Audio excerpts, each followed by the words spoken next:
चुनना पड़ता है, क्योंकि इसके अलावा उसके पास कोई ऑप्शन नहीं था। उसके बाद उसकी पूरी किस्मत उसे कहाँ ले जाती है वो हम आज की इस एक्सप्लेनेशन में देखने वाले हैं। मैं आज जिस मूवी को एक्सप्लेन करने वाला हूँ, इस मूवी का नाम है लिलिया फॉर एवर और ये मूवी 2002 में रिलीज हुई थी। मूवी के स्टार्टिंग सीन में हम 16 साल की लिल्जा को देखते हैं, जो एक स्कूल स्टूडेंट है। लिल्जा के पापा नहीं थे, इसलिए लिल्जा अपनी माँ के साथ रशिया में रहती थी। उसके बाद लिल्जा की एक फ्रेंड उसके घर उससे मिलने के लिए आती है। उसके बाद लिल्जा अपनी फ्रेंड से बोलती है कि मेरी माँ का बॉयफ्रेंड यूएसए में रहता है और वो दोनों एक डेटिंग साइट पे मिले थे और अब मैं अपनी माँ के साथ यूएसए जा रही हूँ। लिल्जा अपनी फ्रेंड को ये सारी बातें बता के बहुत ज्यादा खुश होती है। रात में लिल्जा अपनी माँ और उसके बीएफ के साथ डिनर कर रही थी। उसके बाद वो दोनों बोलते हैं कि हमने कुछ प्लान बनाया है। सबसे पहले हम दोनों यूएसए जाएंगे और वहाँ सब कुछ सेटअप करने के बाद हम तुम्हें भी वहाँ बुला लेंगे। तब लिल्जा उन्हें मनाने की नाकाम कोशिश करती है, लेकिन उसका कोई फायदा नहीं होता। लिल्जा की माँ उससे बोलती है कि जब तक हम वहाँ से वापस नहीं आते तब तक तुम्हारी आंटी तुम्हारा ख्याल रखेगी। उसके बाद लिल्जा काफी दुखी हो जाती है, क्योंकि उसने अपने सारे फ्रेंड के बीच ढिंडोरा पीट दिया था और वो जाने के लिए काफी एक्साइटेड थी। नेक्स्ट मॉर्निंग लिल्जा फिर से अपनी माँ को मनाने की कोशिश करती है, लेकिन उसकी माँ नहीं मानती और वो अपने बॉयफ्रेंड के साथ वहाँ से चली जाती है। घर पहुँच के लिल्जा देखती है कि उसकी आंटी उसके घर आई हुई है और वो उसे अपना सारा सामान पैक करके अपने साथ चलने के लिए बोलती है। वो उसे दूसरे घर ले जाती है, जहाँ पे रूम बहुत ही ज्यादा गंदा और काफी छोटा था, जिस पर लिल्जा उनसे बोलती है कि मैं यहाँ नहीं रह सकती और मैं वापस अपने पुराने घर जा रही हूँ। जिस पर उसकी आंटी बोलती है कि तुम्हें इसी घर में रहना होगा, क्योंकि पुराने घर का रेंट बहुत ज्यादा है और मेरे पास इतने पैसे नहीं है कि मैं उस घर का रेंट भर सकूं। इसलिए लिल्जा वहाँ से गुस्से में निकल जाती है, पर उसके पास कोई ऑप्शन नहीं था। तब वो थोड़ी देर के बाद अपने घर वापस चली जाती है और सबसे पहले वो वहाँ की अच्छे से सफाई करती है। आधी रात को लिल्जा के घर के बाहर एक बच्चा खेल रहा था और वो खेलते खेलते रात को वहीं सो जाता है। नेक्स्ट मॉर्निंग लिल्जा स्कूल जाती है और थोड़ी देर में वो अनकंफर्टेबल होकर वहाँ से वापस आ जाती है, क्योंकि उसने अपने सारे दोस्तों को बताया था कि मैं यूएसए जा रही हूँ। रात को लिल्जा के दोस्त उसके घर उसे मनाने के लिए जा रहे थे और ये बच्चा भी बोलता है कि मुझे भी अपने साथ ले चलो, लेकिन ये लोग उस बच्चे को मना कर देते हैं। जिस पर वो बच्चा उन्हें एक ट्यूब देता है और वो लोग उस बच्चे को अपने साथ लेके चले जाते हैं। वहाँ सब लोग सस्ते नशे करते हैं और लाउड म्यूजिक बजा के पार्टी करने लगते हैं, जिससे पड़ोस की आंटी काफी ज्यादा डिस्टर्ब होने लगती है और वो वहाँ आके उन्हें म्यूजिक बंद करने के लिए कहती है, लेकिन ये लोग नहीं मानते।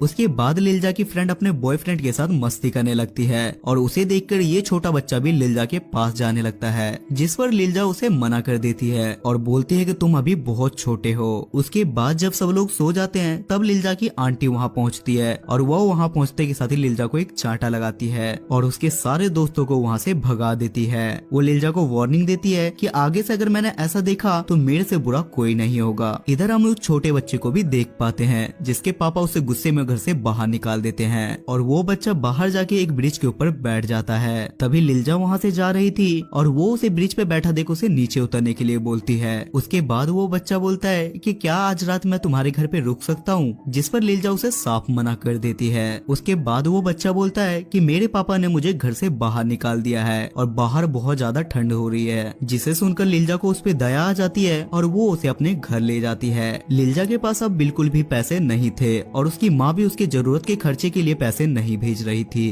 उसके बाद लिल्जा अपनी एक फ्रेंड के साथ एक क्लब में जाती है, जहाँ उसकी फ्रेंड उसे बताती है कि मैं यहाँ लड़कों के साथ घबाघब करती हूँ, जिससे मुझे बहुत सारे पैसे मिलते हैं। वो लिल्जा को बोलती है कि तुम भी इससे पैसे कमा के अपने शौक पूरे कर सकती हो, लेकिन लिल्जा उसे साफ मना कर देती है। रात में जब लिल्जा अपने घर पे सो रही थी तब उसके फ्रेंड उसके घर आती है और उसके साथ उसके पापा भी थे। वो लिल्जा को कुछ पैसे देती है और बोलती है कि तुम अपने पैसे वापस ले लो, लेकिन लिल्जा को यहाँ पे कुछ भी समझ नहीं आता कि उसकी फ्रेंड ने उसे पैसे क्यों दिए। अगले दिन वो अपने फ्रेंड से मिलकर अपनी फ्रेंड से बोलती है कि तुमने मुझे पैसे क्यों दिए, जिस पर वो बोलती है कि रात को मेरे पापा को मेरे पास से पैसे मिले और पूछे जाने पे मैंने बताया कि ये मेरी फ्रेंड लिल्जा के पैसे हैं, जो क्लब में जाके लड़कों के साथ घबाघब करके पैसे कमाती है। जिस पर लिल्जा उस पे काफी गुस्सा हो जाती है और उससे बोलती है कि तुम ऐसा कैसे कर सकती हो, और लिल्जा गुस्से में वो सारे पैसे डस्टबिन में फेंक देती है। जब लिल्जा उस छोटे बच्चे के साथ बाहर बैठी थी तो कुछ लड़के उस पे कमेंट कर रहे थे, क्योंकि अब सब जगह ये फैल चुका था कि लिल्जा पैसे कमाने के लिए घबाघब करती है, लेकिन लिल्जा किसी को अपनी सफाई नहीं देना चाहती थी। उसके बाद जब लिल्जा घर आती है तो उसे पता चलता है कि बिजली बिल ना भरने की वजह से उसके घर की बिजली काट दी गई है। उसके बाद लिल्जा फिर से उसी डस्टबिन में पैसे चेक करने के लिए जाती है ताकि वो अपनी बिजली का बिल भर सके, लेकिन उसे वहाँ पैसे नहीं मिलते।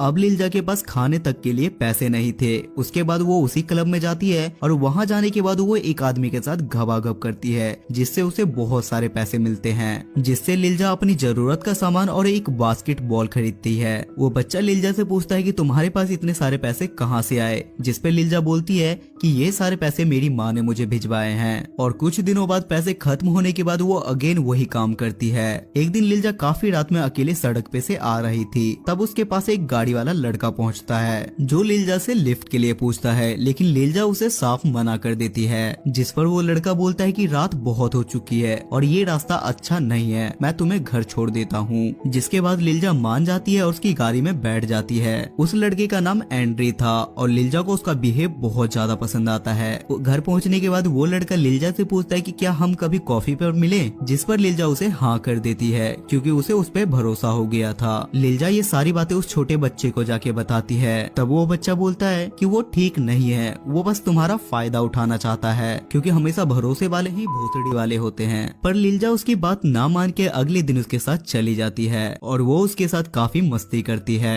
और अगले दिन अगेन वो उसके साथ घूमने के लिए जाती है, जहाँ एंड्री उससे बोलता है कि तुम्हें मेरी कंट्री स्वीडन जाना चाहिए, जहाँ तुम एक अच्छी जॉब करके अपने सारे सपने पूरे कर सकती हो, और तुम्हें मेरे साथ स्वीडन चलना चाहिए। और घर पहुँचने के बाद लिलजा ये सारी बातें भी उस बच्चे को बताती है और रात में वो कमिट करने वाले सारे लड़के उसके घर पे आके लिलजा के साथ घबाघब करते हैं, लेकिन वो छोटा बच्चा कुछ नहीं कर पाता। ये सब होने के बाद लिलजा को इस जगह से नफरत हो जाती है और वो डिसाइड करती है कि वो अच्छी लाइफ जीने के लिए स्वीडन जाएगी। अगले दिन वो एंड्री से इसके बारे में बात करती है, लेकिन एंड्री उस छोटे बच्चे को अपने साथ ले जाने के लिए मना कर देता है। और घर आने पर लिलजा से वो बच्चा पूछता है कि क्या मैं तुम्हारे साथ चल सकता हूँ, जिस पर लिलजा बोलती है कि पहले मैं वहाँ जाके सब कुछ सेटअप कर लूँ, उसके बाद मैं तुम्हें ले जाऊंगी। वो बच्चा लिलजा से बोलता है कि एंड्री तुम्हें फंसाने की कोशिश कर रहा है, लेकिन लिलजा उसकी बातों को इग्नोर कर देती है। उसके बाद लिलजा एंड्री के साथ वहाँ से जाने लगती है, जहाँ एंड्री उसके लिए एक फेक पासपोर्ट लाया था, जिस पर लिलजा उससे पूछती है कि तुमने ये फेक पासपोर्ट क्यों बनवाया, जिस पर एंड्री उससे बोलता है कि तुम बस 16 साल की हो,